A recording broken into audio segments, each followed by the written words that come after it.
बिस्मिल्लाहिर्रहमानिर्रहीम। तुमसे है पाकिस्तान में खुशामदीद। मैं हूं साजिद हुसैन। मजबूत मुस्तहकम पाकिस्तान पर हम बात करते हैं। हम बात करते हैं कैसे मुल्क मिल्लत की तामीर और तरक्की में हमने अपना किरदार अदा करना है। मेजर जनरल अहमद शरीफ ने भी प्रेस कॉन्फ्रेंस कर दी और पूरे पाकिस्तान के सहाफ़ियों और पूरे पाकिस्तान की आवाम को बरमला बता दिया कि ये कोई मिलिट्री ऑपरेशन नहीं है, ये इंटेलिजेंस बेस्ड ऑपरेशन है। कुछ पॉलिटिकल धड़ों ने या कुछ डिजिटल दहशत गर्दों ने इसको नया रंग नया रूप देके मुल्क में अफरा तफरी फैला दी। बन्नू वाक़या भी उसी की कड़ी है, इस पर भी हम बात करेंगे। फिर हम बात करेंगे स्मगलिंग की रोकथाम के लिए हुकूमत वक्त क्या करेगी। Pakistan Tehreek Insaf leader of opposition Omar Ayub ने तो इस प्रेस कॉन्फ्रेंस को हुकूमत के खिलाफ चाक शीट करार दे दिया। क्या वाकई हुकूमत की ये नाकामी है, नाअहली है कि वो स्मगलिंग की रोकथाम के लिए कुछ न कर सकी। आज दहशत गर्दी के सारे ताने बाने किससे मिल रहे हैं, इस पर हम बात करेंगे। फिर अहमद शरीफ ने ये भी जिक्र किया कि सज़ा और जज़ा का कानून इस पर अमल दरामद होना चाहिए। 9 मई के किरदारों को अभी तक सज़ा क्यों नहीं हो सकी, इस पर भी हम बात करेंगे। फिर हम बात करेंगे आज वफाकी हुकूमत ने PTI के सेक्रेटरीट पर धावा बोला है। वहाँ पर पुलिस गई और पुलिस ने न सिर्फ रऊफ़ हसन को बल्कि वहाँ पे मौजूद डॉक्यूमेंट्स भी अपने साथ ले गई। रऊफ़ हसन का कहना है कि ये हसास और हमारी पार्टी के मुतालिक डॉक्यूमेंट थे। इंट्रा पार्टी के इलेक्शन और दीगर मामला इन डॉक्यूमेंट से जो हुकूमत ने उठा लिए, तमाम मुद्दे बात करेंगे। नून लीग का मौक़िफ़ देने के लिए आप सीनियर रहनुमा हैं, कराची से आपका ताल्लुक़ है। सैयद निसार अली शाह ने ज्वाइन किया, हुकूमती मौक़िफ़ देंगे। बहुत शुक्रिया शाह साहब, आपने टाइम दिया। उनके साथ सीनियर जर्नलिस्ट आप निजी टीवी के ब्यूरो चीफ हैं सैयद सज्जाद अली शाह ने ज्वाइन किया। बहुत शुक्रिया शाह साहब, आपने भी टाइम दिया। फ़ोन कॉल पर भी ज्वाइन करेंगे। PTI रहनुमाओं से लेकर दीगर रहनुमा इन तमाम इशूज़ पर बात करेंगे। पहले हम बात कर लेते हैं शाह साहब, ये स्मगलिंग की रोकथाम आप लोग न कर सके कि DG साहब को आके बताना पड़ा कि ये स्मगलिंग हो रही है, यहाँ पे गाड़ियाँ तक आ जाती हैं, बेनामी प्रॉपर्टीज़ हैं, तो फिर ये तो आपका काम है ना। और फिर ये भी कहा उन्होंने कि ये जो जत्थे हैं आवाम से लदे, ये जो 500 लोग 1000 लोग आ जाते हैं, तो ये सूबाई हुकूमतों का काम है, इन वफाकी हुकूमतों का इंतज़ामिया का काम है, फौज थोड़ी आएगी इनको संभालने। जी बिस्मिल्लाहिर्रहमानिर्रहीम। साजिद हुसैन, शुक्रिया आपने एक अहम मौजू पे बात करने की हमें मौका दिया। देखिए, बात ये कि स्मगलिंग का तो बहुत बड़ा इशू मैं समझता हूँ पूरी दुनिया में ये होता है और ऐसे बॉर्डर्स पे स्मगलिंग का इशू होता है। और ये जो बॉर्डर अफ़गानिस्तान का है या ये बलूचिस्तान का जो बॉर्डर ईरान का है, ये जो तेल का है, ये इशू तो मेरे ख़्याल से आज का नहीं है। मैं समझता हूँ कि इस पर बिल्कुल होना चाहिए और हुकूमत को इस तरफ सीरियस लेना चाहिए। अभी आपने पिछली हुकूमत 16 माह वाली में देखा था कि इस पर बड़ा काम हुआ था और आपने ये भी देखा था कि वहाँ पर इस पर रैलियाँ निकली और इसके उसी चीज़ों के ख़िलाफ़ बहुत बड़े मतलब एहतजाज हुए, वहाँ पर धरने हुए और लोगों ने ये कहा कि जी हमारे तो वहाँ पर रोज़ी रोटी बंद हो गई है और ये तो ये हो रहा है तो फलां हो रहा है। देखें, उसके ऊपर आप आज की हुकूमत जो है बिल्कुल सीरियस है और वो उस पर काम भी कर रही है। और बिल्कुल आपने ये भी ठीक कहा कि वहाँ पर जो मसाइल हैं वो सूबाई हुकूमत के काम है। सूबाई हुकूमत को उनको देखना चाहिए और सूबाई हुकूमत को उसको बिल्कुल उसका हक भी बनता है कि ये जो स्मगलिंग का है इस पर तो पहले भी हमारे शहबाज शरीफ साहब ने, उसके बाद निगरान वजीर जो वज़ीर आज़म थे वो काकड़ साहब, लेकिन ना काकड़ साहब को भी गालियाँ बहुत पड़ी है उस बात पे, मुझे इसका भी मुझे याद है। तो वहाँ पर वहाँ की कुछ लोग जो ये काम करते हैं और जो बहुत बड़े बलाएँ हैं और बहुत बड़े माफिया हैं, हाँ, और उसको मतलब तो सब लोग जानते हैं। हुकूमत वक्त से बड़ी माफिया, हुकूमत से वक्त से बड़ी ताकत किसके पास है? आपके पास है। आपके आगे माफिया कौन सी है? उखाड़ के फेंक दे। कौन है जो माफिया है, जो ये गैर कानूनी काम कर रहा है? बिल्कुल बिल्कुल, आप इस पे ऐसा ही होगा और होना भी चाहिए। हाँ। और इस पे हमारी हुकूमत में कुछ सिंसियर है। देखें, आप 2 महीने के अंदर आप मुझे बताएं ना, हम कौन कौन सी जगहों पे पहुंचे और कौन कौन सी जगह, ठीक है, जहाँ निशानदी होती है वहाँ पर काम होना चाहिए। वहाँ के जो भुगटी साहब से लाजम है, आज उन्होंने प्रेस कॉन्फ्रेंस सुन भी ली होगी और वो निशानदी भी होगी, तो उनको अगर फोर्सेस की ज़रूरत है तो वो मेरे ख्याल से आज के जो प्रेस रिलीज में या प्रेस ब्रीफिंग में जो उनको कहा गया है तो वो बहुत अच्छी बात है कि आपकी एक बहुत बड़ी एजेंसी इस पे बात कर रही है। तो मैं समझता हूँ कि उनके कहने पर बेहतर हो जाएगा कि वहाँ पर जो हो रहा है वो इंशाल्लाह मैं समझता हूँ कि हुकूमत को भी सपोर्ट मिलेगी। अब आवाम की सपोर्ट की जरूरत है। PTI को कब बैन कर रहे हैं?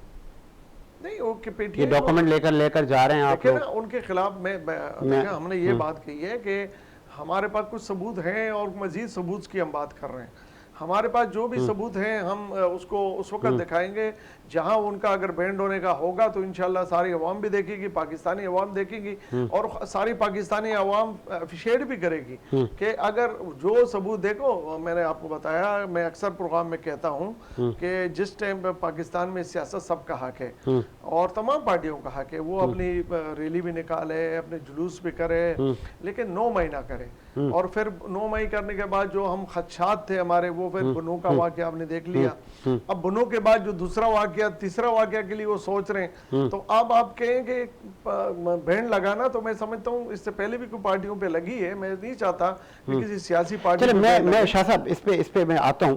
पहले मैं जरा एक हम कॉल ले लें। इस वक्त हमें ज्वाइन किया चीफ ऑर्गेनाइजर हैं आप एक्स मिनिस्टर सोसाइटी के अजीज अवान साहब ने। खुश आमदीद कहेंगे सर शो में।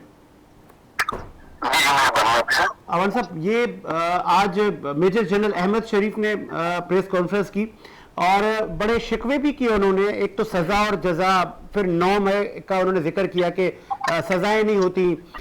ये किस तरफ इशारा जा रहा है? फिर वो सियासी जत्था गालबन पीटीआई है, ऐसा ही है? देखिए, पहली बात तो ये है कि वो लेफ्टिनेंट जनरल है, मेजर जनरल नहीं है। ठीक है, उनकी प्रमोशन हो चुकी है और वो काम अभी डीजीआई एसपीआर पे कर रहे हैं। दूसरी बात ये है कि आपको भी पता है, मुझे भी पता है, काफी अरसे से आपके साथ प्रोग्राम भी कर रहे हैं कि देखिए, पीटीआई ने इस मुल्क का माहौल ऐसा कर दिया है कि जैसे एक दहशतगर्दी का माहौल होता है ना, और ये दहशतगर्दों के पीछे खड़े हैं। इनको ये है कि हमारी गवर्नमेंट आनी चाहिए, चाहे उसके पीछे दहशतगर्द हो, चाहे उसके पीछे पाकिस्तान चला जाए, चाहे उसके पीछे किसी को भी जलील करना पड़े। अब मुझे ये बताएं कि ये पहले आसम मुनीर के खिलाफ थे, ये उनके खिलाफ सोशल मीडिया पे बातें करते थे, जो अभी भी कर रहे हैं। उसके बाद इन्होंने चीफ जस्टिस ऑफ पाकिस्तान के खिलाफ, चूंकि उन्होंने फैसला इनके हक में नहीं दिया, तो उनके खिलाफ इन्होंने एक जो है ना मुहिम शुरू कर दी है। करोड़ों अरबों रुपया दे के पाकिस्तानी फौज के खिलाफ प्रोपेगेंडा करवा रहे हैं, पाकिस्तान के सलामती के इदारों के खिलाफ प्रोपेगेंडा करा रहे हैं। आप मुझे ये बताएं कि ये जो अपना क्या ऐसा किसी मुल्क में दुनिया में है कि कोई सियासी जमात अपने मुल्क की कौन सी हो सकती है जो अपने इदारों को बदनाम करे? Sir Umar Ayub, sir sorry for interrupt, Umar Ayub कह रहे हैं कि हमसे बड़ा कोई मुहिब वतन नहीं है। उमर अयूब ने कहा हमसे बड़ा कौन है मुहिब वतन? देखिए, मुहिब वतन का फैसला जो है ना, वो ना मैंने करना है ना आपने करना है। मैं भी कहता हूँ मैं भी मुहिब वतन हूँ, वो भी कहते हैं हम भी मुहिब वतन है, सारी कहते हैं, चोर डाकू कातल सारी कहते हैं मुहिब वतन है। बात ये करनी है कि आपने मुहिब वतन अपने आप को साबित करना है अपने किरदार से, अपने तरीकाकार से। मुझे बताइए कौन से मुहिब वतन है कि जिन्होंने उमर अयूब साहब ने भी 4 दिन पहले ISI के खिलाफ नारे लगवाए, तो ये मुहिब वतन है। उन्होंने सोशल मीडिया के ऊपर जो वो बाहर बैठ के वो अपना एक उल्लू का पट्टा बैठा हुआ है सुभाष गिल इनका, वो जो आए दिन बकवासबाजी करता है, क्या ये मुहिब वतन वाली बातें हैं? क्या इन्होंने आकर राजा को करोड़ों अरबों रुपया दे के इस्तेमाल किया? क्या ये मुहिब वतन है? क्या ये हिंदुस्तान के लोगों से राब्ते कर रहे हैं कि पाकिस्तान के ऊपर प्रेशर डाला जाए? ये मुहिब वतन है? क्या ये वजीर आला KP जो है वो दहशतगर्दों की सपोर्ट कर रहा है, वो KP का माहौल खराब कर रहा है सिर्फ इसलिए कि मौजूदा हुकूमत पे प्रेशर पड़े और पानी PTI बाहर आए? अभी भी आप समझते हैं कि इन्होंने जब ये 8 जजों ने पूरे मुल्क का माहौल खराब कर दिया, उन जजों को ये नहीं समझ आ रही कि हम अपने इदारे की खुद तजलील करवा रहे हैं, अपने चीफ जस्टिस की तजलील करवा रहे हैं। ये बात कल को उनके ऊपर भी आनी है और इनमें से सारे जो है वो फरिश्ते नहीं बैठे हुए। दूसरी बात ये है कि ये जो फैसला है इसके बाद PTI फिर एक दफा 9 मई के वाकया करने पे उतर आई है। 2 सवाल है मेरे सर, सॉरी फॉर अवान साहब, सॉरी फॉर 2 सवाल है मेरे। एक तो ये कि जो जजेस ने फैसले दिए हैं मखसूस नशिस्तों को लेकर, उन पर अगर अमल दरामद ना हुआ और फिर मरियम नवाज से लेके इंक्लूडिंग यू, आप भी कह रहे हैं कि ये 8 जजों ने माहौल खराब किया, ये सारी चीजें कंटेम्प्ट ऑफ कोर्ट, ये तौहीन अदालत के जमरे में नहीं आ रही? एक तो सवाल मेरा ये है। दूसरा मेरा सवाल ये है, अज़्म इस्तेहकाम ऑपरेशन ये किस लेवल पे होगा? और जो बन्नू और KPK में जो हालात हैं, जो आम आवाम को उकसाया जा रहा है, और डिजिटल दहशतगर्दी, ये इनकी पकड़ धकड़ कब होगी, सजा जजा कब होगी? कुछ वाजे करें ना। देखिए, ये जो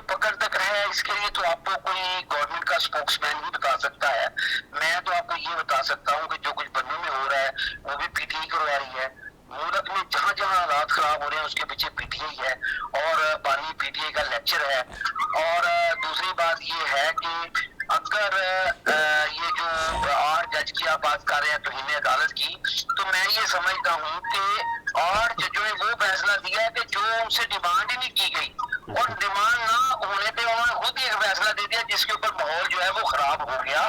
और मैं समझता हूँ कि पाकिस्तान की तारीख में कभी इस तरह के फैसले नहीं आए। लेकिन चले एक फैसला आने के बाद वो ये सोचे कि वो अपने चीफ जस्टिस को कहाँ बिठा रहे हैं। क्या एक सियासी जमात मुल्क का जो सबसे बड़ा मुंसफ है उसके खिलाफ नेगेटिव प्रोपेगेंडा कर रही है, उसके खिलाफ पैसे देके सोशल मीडिया के ऊपर लोगों को जलील कर रही है, चीफ जस्टिस के खिलाफ बातें हो रही हैं, आर्मी चीफ के खिलाफ बातें हो रही हैं, ISI के खिलाफ बातें हो रही हैं, तो आप उस सियासी जमात को मुद्दे बदल कहेंगे। ये 9 मई के बाद अगर इनके ऊपर पाबंदी लगा दी जाती, अभी भी हमें मुरव्वत से साझे साथ निकलना होगा। अफवाज पाकिस्तान के अदारे भी और हुकूमत पाकिस्तान भी अभी तक मुरव्वत में काम कर रही है। मुरव्वत जो है ये समझने वाले नहीं है, ये उंगली जो है ना इसको टेढ़ा करना पड़ेगा, ये सीधी उंगली वाले नहीं है।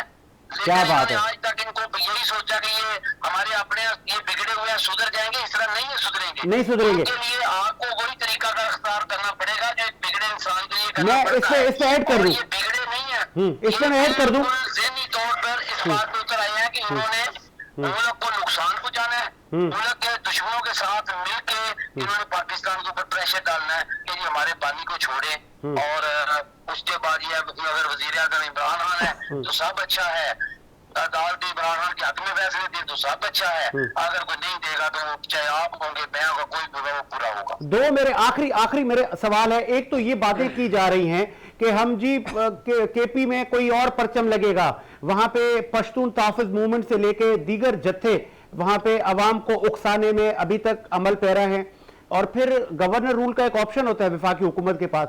तो अभी तक वो जिस तरह आपने कहा जी टेढ़ी उंगली करनी पड़ेगी, एक्शन लेना होगा, तो वो एक्शन न लेने की वजह क्या है?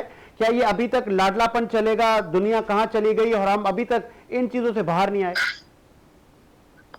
असल में बदकिस्मती ये है कि चाहे वो सुप्रीम कोर्ट के जज हो या चीफ जस्टिस साहब का हो, उनके ऊपर उन्होंने कानून को नहीं देखा बल्कि उन्होंने अपनी बेगमात की मोहब्बत को देखा है और उन्होंने लाडले की मोहब्बत में और अपनी बेगमात की मोहब्बत में ये फैसले किए हैं। उनको कानून के मुताबिक उन्होंने फैसले नहीं किए, तो जिसकी वजह से मुल्क को बड़ा नुकसान हुआ है।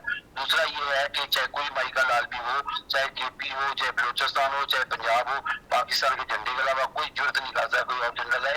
हमारी फोर्सेस बड़ी मजबूत हैं और अल्लाह का शुक्र है कि इस मुल्क का इस वक्त जो सिपा सलार है उसका जो अज़म है वो यही है कि पाकिस्तान को मजबूत करना है, पाकिस्तान को दहशतगर्दी से पाक करना है, पाकिस्तान को खुशहाल पाकिस्तान बनाना है। लोग जो भी समझते रहे वो उस जो मुरव्वत थी उसको शायद लोग उसकी कमजोरी समझ रहे हैं, वो कमजोर इंसान नहीं है। इंशाअल्लाह आने वाले वक्त में बड़े सख्त फैसले होंगे, आपको चंद दिनों में नजर आएंगे और ये जो बिगड़े हुए लोग यहाँ ये सुधर जाएंगे या इस मुल्क में नहीं रहेंगे। एक प्रेस कॉन्फ्रेंस भी आप लोग करने जा रहे हैं, वो कितनी अहमियत के हामिल है? देखिए वो कल जो है वो तकरीबन पाकिस्तान एक्सटर्नल सोसाइटी के तमाम जो सीनियर लोग हैं जिनमें जनरल कयूम हैं, लेफ्टिनेंट जनरल कमाल अकबर साहब हैं, एडमिरल अपना अलीम साहब हैं, एयर मार्शल परवेज नवाज साहब हैं, वो 2-3 हमारे जनरल अफसर साहब हैं, तो वो मौजूदा इसी सूरत हाल के ऊपर प्रेस कॉन्फ्रेंस कर रहे हैं और वो अज़्म इस्तेकाम ऑपरेशन की हिमायत का ऐलान कर रहे हैं और ये बता रहे हैं कि हम अपने सिक्योरिटी इदारों के साथ हैं और हम अपने शुहदा की फैमिली को कभी भी तनख्वाह नहीं छोड़ेंगे, वो ही हमारा एहसास है। और इंशाअल्लाह ताला उनको इस मुल्क में इज्जत और काम उसी तरह ही मिलेगा जिस तरह काम पाकिस्तानी का है और कभी भी हम उनको भूलेंगे। उनके बच्चों ने हमारे मुल्क को मजबूत करने के लिए अपनी जानों का नजराना पेश किया है, तो हमारी भी हर जो है ना चीज उनके लिए हाल है। ठीक है जी, बहुत शुक्रिया आपके कीमती वक्त का। अजीज अवान साहब ने अपना मौक़िफ़ दिया। शाह साहब, डिजिटल दहशतगर्द एक नया नाम आ गया, वो जो अफवाहें फैलाता है घर पे बैठकर, ऑफिस में बैठकर, बाहर मुल्क बैठकर। खुद लेफ्टिनेंट जनरल साहब ने कहा कि ये डिजिटल दहशतगर्द को ढूंढने में हमें मुश्किलात हो रही हैं। बिस्मिल्लाहिर्रहमानिर्रहीम। साजिद, आज जो है वो जो ये प्रेस कॉन्फ्रेंस हुई ISPR की जानिब से, इसने बहुत सारी चीज़ें अश्कार कर दी।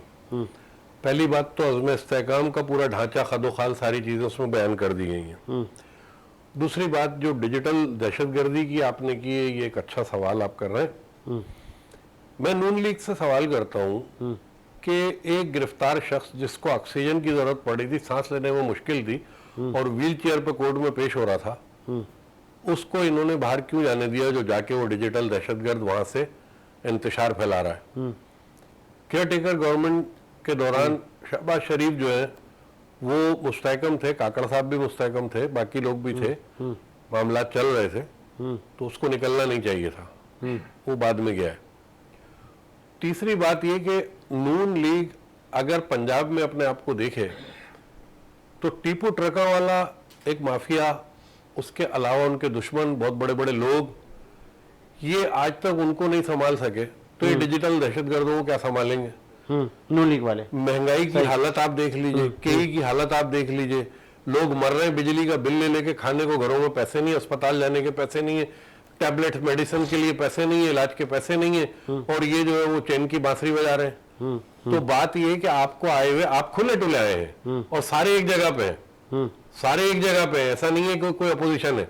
अपोजिशन को तो मानता ही नहीं, जो अपोजिशन थी वो आज ढेर हो गई, वो आज ढेर हो गई, वो ढेर ऐसे हो गई कि सरबराह ने जो है मीडिया से बात करी, गुफ्तगू करी, पीटीआई के चेयरमैन साबिक बानी, उन्होंने गुफ्तगू की, उसमें साफ कह दिया कि मैं 9 मई के अहकामात दे चुका था कि जीएचक्यू पे मुजाहरा करना है।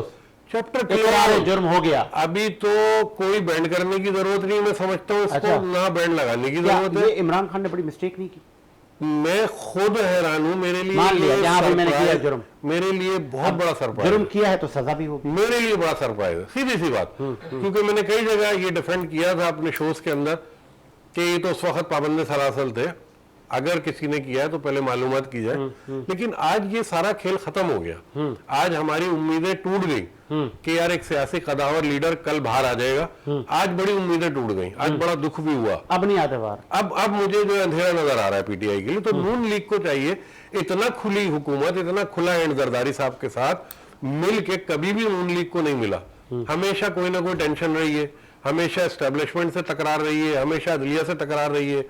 आज नून लीग को सारे फ्री हैंड है, उसके बावजूद आवाम तक मसाइल का हल नहीं पहुंच रहा, सहूलतें नहीं पहुंच रही, पेट्रोल बढ़ रहा है, डॉलर बढ़ा है, कम नहीं हुआ, बढ़ा है। उसके अलावा जो महंगाई की शरह है वो ऐसी जगह पहुंच गई है कि आवाम अगर बाहर आ गए महंगाई के एहतजाज में तो नून लीग को मुंह छुपाने की जगह नहीं मिलेगी, क्योंकि मेन जो रन कर रहा है वो शहबाज शरीफ कर रहे हैं, उनको बड़ा बड़ा नुकसान पहुंचेगा। और ये जितनी मेहनत पहले उन्होंने की है वो सब एक जगह धरी रह जाएगी, इलाकाई रहनुमाओं को छुपाना पड़ेगा। बड़ा जजेस पर नाराज है।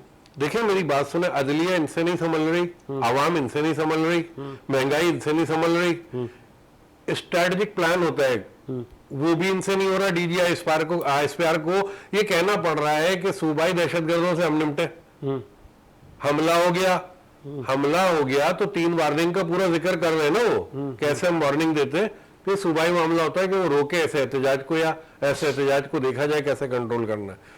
तो ये तो बात केपीके की हो रही है। अभी बन्नों की आपने बात की, मैं सुन रहा था फोन के ऊपर, बन्नों में अमन है, ट्रैफिक रवा दवा है, कारोबारी जिंदगी चलना शुरू हो गया, सारे मामला काफी हद तक बेहतर हो गए और जल्दी कंट्रोल पे आ जाएंगे। इतना बड़ा कोई अभी पावरफुल दुश्मन नहीं है कि पाकिस्तान को नुकसान पहुंचाए। ये झंडा वंडा लगाने के ख्वाब जो देख रहे हैं ना, दिल्ली के ख्वाब में छींचड़े जो नजर आते हैं वो इनको आ रहे हैं, उससे कोई फर्क नहीं पड़ता है। भूल है किसी की, इंडिया की भी, जो इसके पीछे कारफरमा जो अज़ाइम लेके बैठे हैं सबकी भूल है। पाकिस्तान का 1 इंच के टुकड़े पे भी नहीं आ सकते अल्हम्दुलिल्लाह। लेकिन जो हमारी सियासत है, जो रियासत है, रियासत को ही देखना आवाम के साथ हो क्या। आवाम 10-10 घंटे अंधेरे में इस गर्मी में बिलक रही है, आवाम को लाख लाख रुपए के बिल थमाए जा रहे हैं, आवाम के बिलों में जो टैक्सेस आ रहे हैं वो देखने से ताल्लुक रखते हैं। मुस्तकिल बुनियाद पे जो है वो एक तनख्वाहदार आदमी बिल भरेगा या घरों के किराए दे या राशन डाले, वो कहाँ जाके खड़ा होगा, वो खुदकशी कर ले तब रियासत को सुकून मिलेगा। मैं कहता हूं कि शहबाज शरीफ साहब आंखें खोल लीजिए और मुल्क पे नजर डाल लीजिए। शाह साहब से खुलवा लेते ना कि शाह साहब आपकी हुकूमत आंखें नहीं खोल रही। नहीं, ऐसी बात नहीं मेरे भाई, अच्छी बात की। और ये महंगाई की भी बात इनकी मैं बिल्कुल समझता हूँ कि बिजली का बिल बहुत ज़्यादा ज्यादती है और इस पर IPPs के जो मुआहदे हैं, इन पे भी हमें गौर करना चाहिए। और अभी तक गौर करना चाहिए। और आपने ये भी सजा देखा और जजा, कि ऑपरेशन होना शहबाज चाहिए, शरीफ किस किस साहब कौन ने- कौन मुस्तफीद है, शहबाज ये सारे शरीफ- ताने बाने आपकी तरफ जा रहे हैं। शहबाज शाह शरीफ साहब साहब ने आपके 3 माह के लिए तो एक रिलीफ का ऐलान किया है, जो जुलाई इस महीने से 3 महीने के लिए वो भी शुरू कर दिया है। रिलीफ आवाम को जो 200 यूनिट से नीचे उनको राहत दी गई है। मैं समझता हूँ कि इस पे काम होना चाहिए जिस तरीके से वो करना चाहते हैं। और मेरे भाई माजी शाह के साहब ने भी अच्छी बात की है। मैं समझता हूं कि सुप्रीम हमको कोर्ट नजर- के हमले और फिर देखिए- अब मरियम साहिबा जिस तरह जजेस पर तंकीद कर रही हैं, नहीं देखें जजेस क्या चीफ एग्जीक्यूटिव को ये मुल्क कहाँ ले जेब जा दे रहे रहा हैं? है? आप मुल्क कहाँ देखें ना इस वक्त मुल्क के हालात क्या थे जब ये संभाले गए, तड़ियां लगा और रही किस हैं तरह से बीबी। किस कहाँ था ये मुल्क, किधर खड़ा था। आज अगर 81-80 हज़ार पे आपका वो चल रहा है स्टॉक एक्सचेंज, और मजीद आपका मुल्क दुनिया आपसे काम करना चाहती है, तो आपके 8 जजेस पे क्यों बात हम ना करें? वो हमारी ही तो जज हैं, हमारी तो सुप्रीम कोर्ट है, हमारे लिए तो मोहतरम है। अगर आप ये देखें ना- मोहतरम है तो फिर आप कह रहे हैं कि ये लेकिन जो नहीं, तुम आप कर खुद रहे देखें, आप अपने हो, दिल पे हाथ रखें। आप खुद ये बताएं कि जो बंदा कोई जिसका कोई केस ही नहीं है, अदालतों का तो रूल्स होते हैं। नहीं तो क्या कि क्या कोई केस ही सुप्रीम नहीं है, कोर्ट के कोई अदालत ही मुअज़्ज़िज़ नहीं है, जजेस वो आप दे लोगों से देते पूछ ना। के फैसला करेंगे? नहीं देखें, 2 बंदों का आप सुनी इत्तेहाद का था और उसका केस था, वो तुमको देना था नहीं देना था, बाजू पे कर लेते। और अगर ज्यादा ही था तो पहले भी इन्होंने खत मंगाया था ना कि जी हमें खत दें और हमें एप्लीकेशन दें, हम नवाज शरीफ को बाहर कर देंगे। इन्होंने तो 17 में भी नवाज शरीफ को बाहर किया। चलो, मैं एक मुझे शाह साहब, उन्होंने हाँ। नवाज शरीफ को बाहर किया, दोबारा इन्होंने कोशिश की कि इस हुकूमत को भी बाहर कर ठीक देंगे, है, लेकिन इंशाल्लाह ऐसा नहीं होगा। मैं आगा खालिद साहब ने ज्वाइन किया, आप सीनियर जर्नलिस्ट हैं, कि इस बार आपने मुल्की सियासत साफा खुशामदीद कहेंगे सर। आगा साहब, आगा खालिद साहब, आज डीजी ISPR ने प्रेस कॉन्फ्रेंस की, न सिर्फ पूरे पाकिस्तान के सहाफ़ी, पूरे पाकिस्तान की आवाम ने वो सुनी। उन्होंने शिकवा किया एक तो 9 में और सजा और जजा के अमल पर, दूसरा एक सियासी गिरोह, गालबन वो PTI, ऐसा ही है? बिल्कुल बिल्कुल उसी को उनकी तरफ इशारा था। क्या कहेंगे? उसके बाद हमने देखा कि रऊफ हसन की गिरफ्तारी, PTI के सेक्रेटरिएट पर पुलिस ने धावा बोला, तो क्या वाकई PTI अब मजीद अताप में आएगी और कलअदम होने जा रही है? देखिए, PTI की जो पॉलिसी है वो तो आग पॉलिसी है। अब आप अंदाजा लगाए ना कि इंडिया ने बाकायदा इमरान खान के हक में नारे वो किए हैं, अपना गाने बनाए हैं और गाने बनाकर रिलीज किए हैं। इंडिया के जो बड़े मशहूर गुलकार हैं उन्होंने, तो वजह क्या है उसकी? ये है कि वो जो इंडिया काम नहीं कर सका वो ये लोग कर रहे हैं। ये बहुत गलत है। एक होता है सियासी जद्दोजहद करना। देखिए, आप भुट्टो साहब के साथ कितनी बड़ी ज्यादती की थी उस वक्त की एस्टेब्लिशमेंट ने, उनके साथ कितना जुल्म हुआ, पेपर्स साथ कितना जुल्म हुआ, लेकिन उसके बावजूद वो मुल्क के खिलाफ नहीं गए। ठीक है, लेकिन PTI जो है ये तो नंगी होके खड़ी हो गई है बिल्कुल। इसको तो कोई एहसास ही नहीं है कि हम क्या कर रहे हैं, इसकी लीडरशिप को, इसको वो डायरेक्टली चैलेंज। आज जो है वो साहब का स्पीकर जो थे कैसर साहब, उनकी आपने प्रेस कॉन्फ्रेंस को देखी होगी, वो डायरेक्ट धमकियां दे रहे थे फौज को कि हम जिहाद करेंगे, हम आपके साथ लड़ेंगे, हम लड़ने के लिए तैयार हैं, हम सब कुछ करने के लिए तैयार हैं। तो इसका मतलब है कि वो इस किस्म की तैयारी कर रहे हैं ना कि वो फौज से लड़ सकें। और कल जो परसों जो कुछ हुआ है पिछले 2-3 दिन के अंदर बन्नू के अंदर, वो तो आपने देख ही लिया। तो वही बात है, 8 फौजी अपने ही लोगों के हाथों शहीद हुए हैं। हाँ। ये पहली दफा पाकिस्तान की तारीख में हुआ है कि 8 फौजी जो है वो हमारे अपने ही लोगों के हाथों शहीद हुए हैं। इससे ज्यादा और क्या होगा? अब मुझे एक बात बताएं, और पाकिस्तान को कहाँ लेके जाओगे? अब इनको ये एहसास नहीं है। हम भी बहुत सारी चीजों से फौज से इख्तलाफ करते हैं, एस्टेब्लिशमेंट से इख्तलाफ करते हैं। ये ऐसा नहीं होना चाहिए, उनकी सियासी मामला में मुदाखलत नहीं होनी चाहिए, उनको एक प्रोफेशनल फौज बनकर रहना चाहिए। लेकिन इसका मतलब ये थोड़ी है कि आप मुल्क तोड़ने के पीछे पड़ जाओ और ऐसी पॉलिसियां बनाओ कि पूरी फौज को निशाना बनाना शुरू कर दो। तो ये एक बहुत गलत तरीका है इनका, और ये पाकिस्तान के लिए बड़ा नुकसानदेह है, खुदा न खास्ता, और इसका फायदा पूरी तरह से इंडिया उठाएगा। वो इस पे नजरें जमाए बैठा हुआ है। अच्छा, ये भी बताइएगा, आपने एक हवाला दिया माजी का, भुट्टो साहब का, और फिर कई मुताबिक पॉलिटिकल रहनुमाओं ने लीडर ऑफ अपोजिशन का किरदार अदा किया है, अपोजिशन की इस मुल्क में। पाकिस्तान तहरीके इंसाफ अपोजिशन करने का जो तर्ज अमल है उसकी कोई लिमिटेशंस नजर नहीं आती। वो कहते हैं ना, बहुत आगे तक खेल रहे हैं। क्या ये इतना खतरनाक है कि वो इस आग में खुद भी जल सकते हैं? सकते, वो जलेंगे। जो आग वो भड़का रहे हैं, ये बहुत खतरनाक आग है। और हमारी इस्टेब्लिशमेंट पहली दफा जो है ना वो बैकफिट पे आ रही है, और वो इतना वो चाहते हुए भी वो एक्शन नहीं ले पा रही। वजह यह है कि मुल्क की मईशत जो है वो बिल्कुल डावाडोल है, और IMF के हाथों में है, और IMF जो है उसके पीछे अमेरिका खड़ा है, और अमेरिका की भरपूर सपोर्ट जो है वो PTI के साथ है। वो हर तरीके से उसको सपोर्ट कर रहे हैं और चाहते हैं कि उसको दोबारा इमरान खान को लाएं, जाके ये मुल्क जो है, जो रही सही कसर है इस मुल्क की, वो भी पूरी हो जाए। और जो उनका एजेंडा है वो उसको वो हासिल कर लें, यानी वो एटमी असासे हासिल करना चाहते हैं, वो पाकिस्तान को तोड़ना चाहते हैं, वो बलूचिस्तान को और KP को अलग करना चाहते हैं। वो उनका ये पॉलिसी, वो उनके अखबारात, उनके जो आज़ाद सहाफ़ी हैं वो लिखते रहे हैं। ये कोई बातें ऐसी नहीं है जो ख्वाबों में देखी जाती हैं। वो खुद ये हों, वो उनकी पॉलिसियों को आश्कार करते रहे हैं, हमें खबरदार करते रहे हैं कि आप लोग होशियार हो जाओ।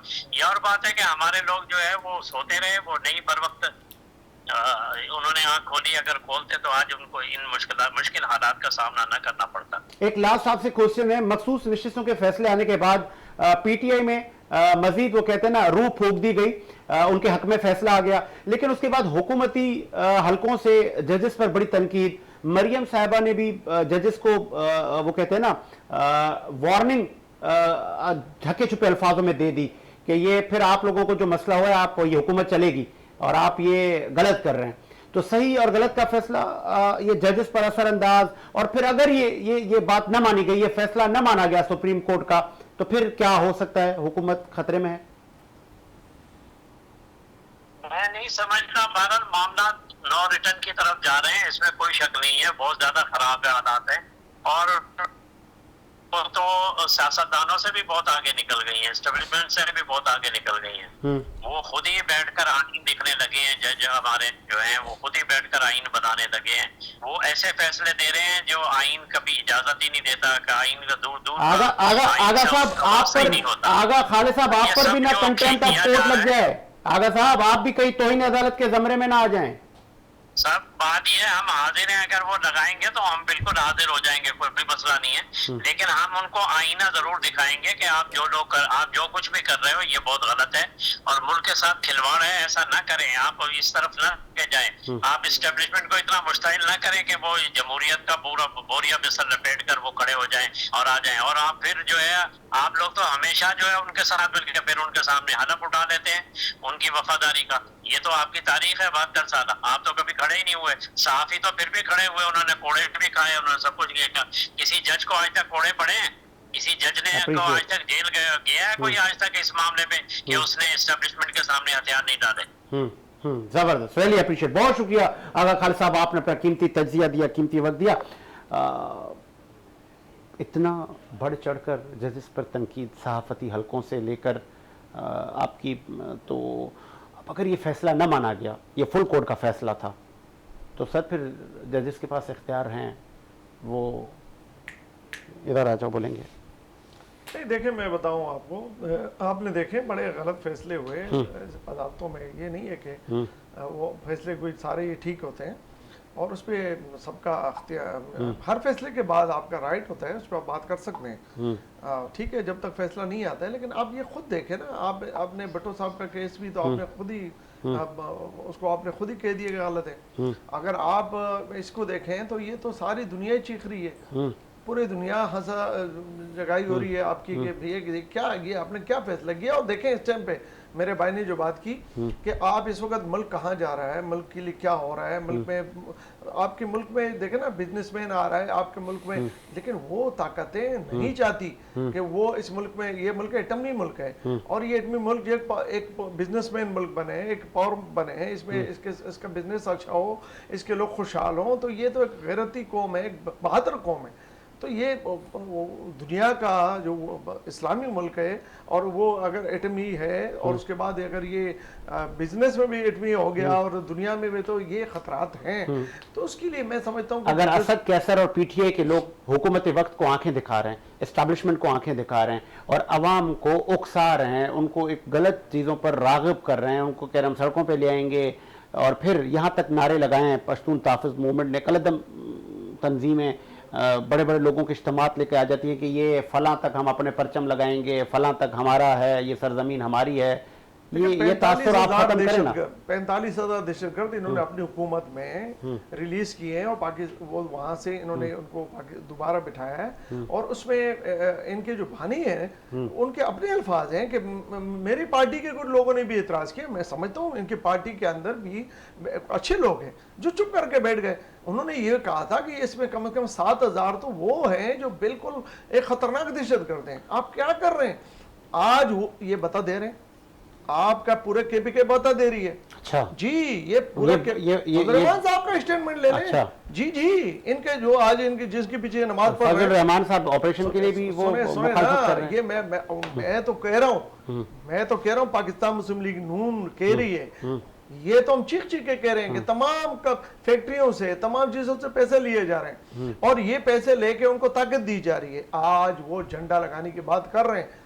आज वो 45,000 अगर नहीं आते तो आज ये तमाम चीजों को इसके लिए मेहनत की गई, इसके लिए ऑपरेशंस किए गए और ये पाकिस्तान को क्लियर किया गया था, जिसमें कराची का ऑपरेशन था, उसमें बाकी पाकिस्तान ये जो सरहदी इलाकों के ऑपरेशन थे। देखिए, मैं समझता हूं कि पाकिस्तान की आवाम, पाकिस्तान में कोई कौमियत की बात नहीं है, ये गैर मुल्की आपके अंदर आ चुके हैं और आज वो आपके इनके सफ़ों में शामिल हैं और ये उनको यूज कर रहे हैं। असद कैसर की क्या हालत थी, क्या था ये, इसको आप पहचानते हैं? इससे पहले आप बताएं, पीटीआई के जो स्पीकर बने उससे पहले कभी असद कैसर को आपने सुना है?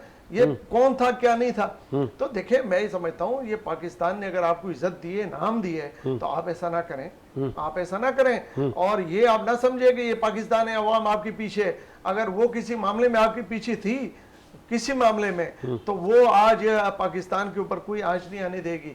उस मामले में भी आपको दिखाएगी, आंखें दिखाएगी और आपका जो मिशन है पाकिस्तान को तोड़ना, ये मिशन आपको कभी भी आप कामयाब नहीं हो सकता। कभी भी कामयाब नहीं हो सकते। शाह साहब, मुल्क के हालात बिगाड़ की तरफ जा रहे हैं, कहीं ऐसा तो नहीं है वाकई ये जमहूरी बिसात लपेटने के करीब है? नहीं, ऐसा तो कुछ नहीं दिख रहा और जमहूरियत भी चलेगी और आवाम के मसाइल हल होने चाहिए, चलती रहेगी। देखें, आवामी ताकत बहुत बड़ी ताकत होती है। आवाम को रिलैक्स नून लीग देगी और जरदारी साहब उसको फोकस करेंगे, मामलात को मिलके ये लोग एक पेज पे आएंगे, आवाम की सहूलियात के लिए काम करेंगे, हेल्थ के सेक्टर को, एजुकेशन के सेक्टर को देखेंगे, ट्रांसपोर्टेशन के मामलात को सही करेंगे, इंफ्रास्ट्रक्चर को सही करेंगे, सब चीजें बेहतरी की तरफ बतदरीज जाएंगी। हम ये नहीं कह रहे फौरन करो, लेकिन करो। दूसरी बात मैं आपको यह बताता चलूं, अभी दोस्त आपके एक लाइन पे कनेक्ट थे, एक साफी मोहतरम, तो वो कह रहे थे कि इंडिया ने एक गाना गाया, वो AI के ऊपर शूट किया गया है। उस सिंगर ने नहीं गाया, आर्टिफिशियल इंटेलिजेंस जिसका दौर चल रहा है, वो उसके तहत एडिट किया पीटीआई वालों ने। वो गाना कतन भी मैं आपको रोकूंगा। इस वक्त में ज्वाइन किया है पाकिस्तान तहरीक इंसाफ के मरकजी एडिटर इसरार अब्बासी साहब ने। भाई साहब, खुश आमदीद कहेंगे शो में। इसरार अब्बासी साहब, वो गाना गाने का मेरा दिल चाह रहा है, ये क्या हुआ, कैसे हुआ, कब हुआ। पीटीआई के अपने बानी ने इकरार जुर्म कर दिया सर कि हाँ मैंने कहा था एहतजाज करो GHQ के पास। भाई, आप काफी अरसे से गाने गा रहे हो और मेरे ख्याल में आपको सहाफत छोड़ के सिंगिंग शुरू कर देनी चाहिए, क्योंकि आपने इससे पहले भी बहुत दफा गाने गाए कि पीटीआई तो खत्म हो गई, अब क्या होगा और ये क्या होगा और वो क्या होगा। ऐसा कुछ भी नहीं है। तो बार बार एक ही बात करते हैं कि 9 मई एक साजिश थी पाकिस्तान के खिलाफ और जो लोग भी उस साजिश में मुलविस थे, इंशाल्लाह जब भी हमारी गवर्नमेंट आएगी हम उस साजिश को बेनकाब करेंगे। बाकी ये बातें, स्टेटमेंट्स, इस तरह की चीजें, इनको मैं इतनी अहमियत देता नहीं। आप जो एक ऑफिशियल स्टांस आ रहा होता है ना, आप उस पर प्रोग्राम कर देते हैं। मैं कभी क्या राइयों पे अपनी जो है ना तज्जिया नहीं देता या अपनी बात नहीं करता। सर जी, रऊफ हसन साहब और पीटीआई के सेक्रेटरिएट पर भी धावा बोल दिया गया और बन्नू और केपी में हालात आपके सामने हैं। आज डीजी ISPR की प्रेस कॉन्फ्रेंस आपके सामने है।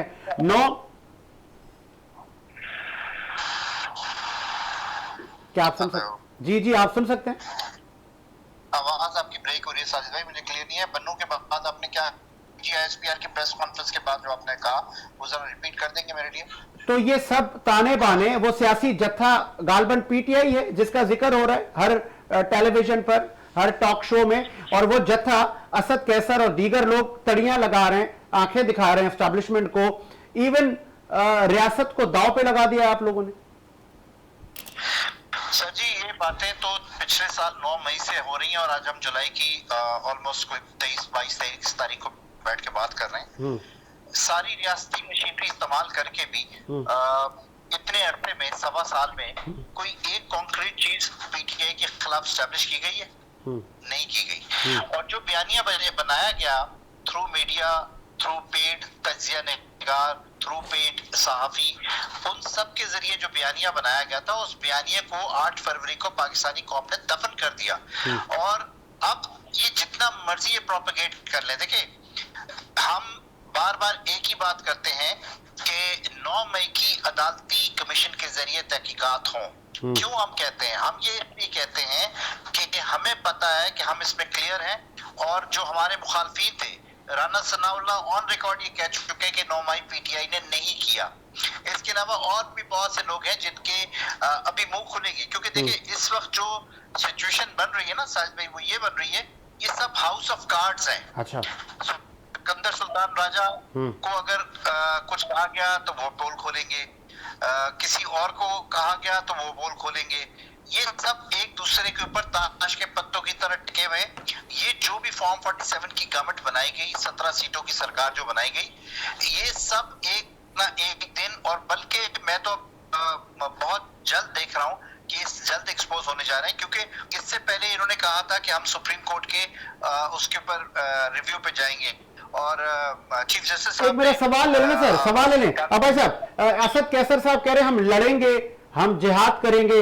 आप लोग किससे लड़ेंगे, किससे जिहाद करेंगे? क्यों उकसा रहे हैं अवाम को इदारों के साथ लड़वाने में? आप लोग मसरूफ अमल हैं। सर, आप लड़ाई को क्या कहते हैं? लड़ाई ये है कि पीटीआई ने 9 मई से अब तक हर किस्म की लड़ाई लड़ी है, अदालती महाज पर, अवामी महाज पर। हमने कोई असला नहीं उठाया, हमारा सिंबल छीना गया, हमने फिर भी इलेक्शन कैंपेन की, हमारे कैंडिडेट्स उठाए गए, हमने फिर भी इलेक्शन। कोई और पार्टी मुझे बता दे इस तरह की सिचुएशन में इलेक्शन में जा सकती थी? वो तो इलेक्शन बाइकआउट कर देती। लेकिन हम लड़े, हमारी लड़ाई है नजरियाती लड़ाई, हमारी लड़ाई है आइडियोलॉजी की लड़ाई। हम कोई बंदूकें लेकर ही लड़ रहे, हमने बैलेट के जरिए इस मुल्क पे इनकलाब लाया, बुलेट का इनकलाब इस मुल्क पे रोका है। अगर आप बैलेट के इनकलाब को नहीं मानेंगे तो अल्टीमेटली बुलेट का इनकलाब। आप लड़ाई सिर्फ जंग उसको कहते हैं, लड़ाई नजरिए की लड़ाई होती है। हमने अपनी सोच की लड़ाई। आप लोग बुलेट का इस्तेमाल करेंगे के साथ मिलके। जी, आपने कहा अल्टीमेटली फिर बुलेट का इस्तेमाल करना होगा। नहीं, हम नहीं कह रहे, मैं ये कह रहा हूं कि दुनिया की आप तारीख उठा के देख लें कि जहां बैलेट के जरिए इंतखाब जो है इनकलाब को रोका गया, वहां फिर बुलेट का इनकलाब आता है, और बुलेट का इनकलाब मुल्क को हिला देता है। उसमें ये नहीं कहा जाता, देखिए, हाँ, ये आप धमकी लगा रहे हैं। आप सवाल कर रहे हैं, मेरा जवाब ले लीजिए। अच्छा। क्योंकि मैं फोन लाइन पे हूँ और मैं आपको स्टूडियो में होता तो शायद ज्यादा बेहतर पोजीशन में होता, क्योंकि आप जब इंटरप्ट मुझे पता नहीं चलता आप क्या बात कर रहे हैं, तो इस वजह से या तो आप सवाल कर लीजिए या मेरा जवाब ले लीजिए पहले। जी जी, मैं ये कह रहा था कि आप तड़ियां लगा रहे हैं, धमकी आमेज लहजे में कह रहे हैं कि फिर तो ये कयामत आ जाएगी, बुलेट का इनकलाब आ जाएगा। वो कुछ नहीं होता इसरार भाई, हमारे इदारे ताकतवर हैं। मैं फिर आपसे, हमारी लड़ाई इदारों से नहीं है, हमारी लड़ाई इदारों के अंदर वो चंद अफराद हैं जिन्होंने इदारों की इज्जतों के ऊपर, देखिए हमने बचपन, मैंने फिर कहा बारहा ये प्रोग्राम्स में कह चुका हूं और फिर कह के जाता हूं कि मैंने आंख खोली, पाकिस्तान मिलिट्री एकेडमी काकूल्स मेरा आबाई गांव है, और हम जवानी तक और इस एज तक हमने फौज को देख के सलूट मारते रहे, और आज भी पाकिस्तान का बच्चा उन फौजियों को जो सरहदों की हिफाजत की खातिर दिन रात अपनी जानों का नजराना दे रहे हैं, जो अपनी फैमिलीज की लाइफ को सैक्रिफाइस कर रहे हैं, उनकी कुर्बानी के बगैर तो पाकिस्तान सर्वाइव ही नहीं कर सकता। एक ऐसा मुल्क जिसको चारों तरफ से दुश्मनों ने घेरा हो, यानी एक आपका पड़ोसी मुल्क अफगानिस्तान था जहां पर आपको खतरा नहीं था, आज वहां से भी आपको दहशतगर्दी का खतरा है। आपको मुल्क के चारों तरफ, तब एक मजबूत फौज के बगैर कोई मुल्क नहीं कर सकता। हमारी इस एक प्रोपेगेट किया गया कि हम इदारों से या फौज से लड़ रहे हैं, ऐसा कतई नहीं है। पाकिस्तान की बका के लिए फौज फौज का होना जरूरी है, लाजिम व मलजूम है, और मजबूत फौज मजबूत पाकिस्तान की जमानत है। मेरा या तो ये बात पीटीआई आदिल का राजा एक वालों को official समझाया stance ये नहीं। है ठीक कि है। जो भी लोग इदारे के अंदर, चाहे वो अदलिया में हो, चाहे वो फौज के अंदर हो, चले। चाहे सहाफत में हो, हाँ चाहे सियासत में हो, जिस इदारे के लोग उस इदारे की बदनामी का सबब बनते हो, उस इदारे को अपनी खुद एहतसाबी के अमल के जरिए उनके खिलाफ कार्रवाई करनी चाहिए। ठीक है जी, बहुत शुक्रिया आपके कीमती वक्त का। इसरार अब्बास साहब ने अपना मौक़िफ़ दिया। शाह साहब, मैं चाहूँगा आप कंटिन्यू करें तो फिर हम इख्तिताम की तरफ जाएं। ये गुत्थी सुलझेगी कैसे? अभी एक ग्रैंड डायलॉग की बात चली थी, वो तो अब नजर नहीं आ रहे वो देखिए, ग्रैंड डायलॉग। गुत्थी वाज़े तौर पर सुलझ रही है। आप थोड़ा सा अगर तवज्जो दें, नहीं, आप लबो लहजा अभी देखा ना पीटीआई का आपने। वो देखें, कुछ लोगों को नहीं समझ है मामलात की, या नहीं है तो आ जाएगी। बैरिस्टर सैफ किसको रिप्रेजेंट करते हैं?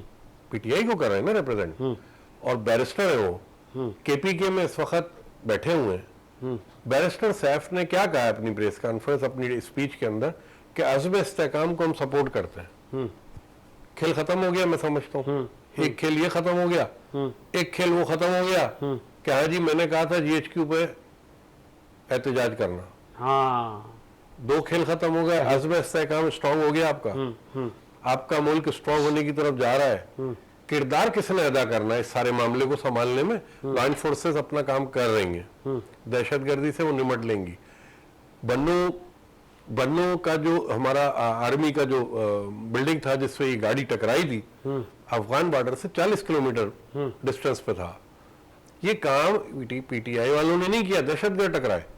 अमन मार्च का मामला एक अलग मामला था, उसके अंदर शामिल होना एक अलग मामला था। बहुत सारी चीजें जो उलझाने की कोशिश सियासी तौर पे और साजिशी अनासिर ने की थी, जिसमें सबसे बड़ा मुझे दुख इस बात का था। मैं सलाम पेश करता हूं उस जाननिसार फौजी को जो लेट गया बम के ऊपर, हाँ, और बड़े नुकसान से उसने बहुत लोगों को बचाया।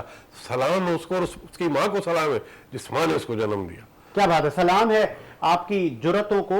उन अफवाज पाकिस्तान के अफसरान से लेके हर जो रैंक है आपका, कि आप लोग जामे शहादत नोश करते हैं, हमारे चाहे अपर लेवल के जो रैंक हैं अफवाज के, उससे लेके एक सिपाही तक सब जानों का नजराना देते हैं। कभी हमें सुनने में आता है कि कोई कैप्टन शहीद हो गया, कभी कोई मेजर शहीद हो गया, कभी कोई लांस नायक शहीद हो गया। तो ये शहादतों का सिलसिला कुछ नया नहीं है, ये पुराना है। पाकिस्तान की अफवाज पाकिस्तान के एक एक इंच की हिफाजत करना जानती है, और जो ये ख्वाब देख रहे हैं कि हम परचम लहराएंगे, ये ख्वाब ही रहेगा। सर में गोली मारना आती है सर, पाकिस्तान की अफवाज को हल्का ना लें। और जो अनासिर आम मासूम अवाम को उकसा रहे हैं, उनको इस रियासत का दुश्मन बना रहे हैं, उनका भी जल्द कला कमा करने के लिए हमारे रियासती इदारों से लेकर तमाम लॉ इन्फोर्समेंट एजेंसीज मसरूफ़ अमल हैं। ये पाकिस्तान मज़ीद फलेगा फूलेगा, ये जमहूरियत मज़ीद फलेगी फूलेगी। और जो इस तरह के ख्वाब देख रहे हैं कि पाकिस्तान में इंतशार फैला के गैर मुल्की एजेंडे को फ़रोग दे के, ये पाकिस्तान के वफ़ादार नहीं है, ये पाकिस्तान के दुश्मन हैं। इनको हमेशा मुँह की ही खाई थी, अभी भी मुँह की खानी पड़ेगी। इसी उम्मीद के साथ मेरा मुल्क शाद आबाद रहे। मुझे साजिद हुसैन को इजाज़त दीजिए, और मैं लास्ट में शुक्रिया अदा कर दूं निसार शाह साहब, आपका शुक्रिया कि आपने अपना कीमती वक्त दिया। शाह साहब, आपका भी बहुत शुक्रिया, आपने कीमती वक्त दिया। मुझे साजिद को इजाज़त दीजिए। अल्लाह हाफ़िज़।